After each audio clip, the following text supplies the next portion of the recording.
Ya, nyo wajib kita mono. Karena menyo hana ilme kiban cara kita yang sembahyang.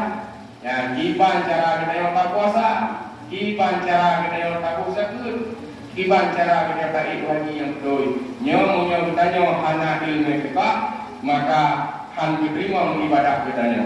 Berapa banyak sih nyo urung-urung yang akan diadab oleh Allah gara-gara dengan waktu sembahyang. Kan dengan hana sembahyang diadab oleh Allah gara-gara waktu sembahyang. Bahkan karena kesembahyang tanpa didasari oleh ilmu agama. Jadi hati-hati.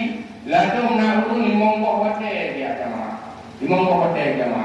Subuh awal itu gotnya ke masjid. Namun alangkah sayang sembahyang yang gotnya laksanakan yang tanpa didasari oleh ilmu agama. Nyo berhati-hati karena Allah akan azab terhadap ulung-ulung yang sembahyang tanpa dengan didasari dengan ilmu agama. Ladung ulung berpendapat yang penting kan sembahyang. Masalah diterima hanya diterima oleh Allah, yang urusan Allah.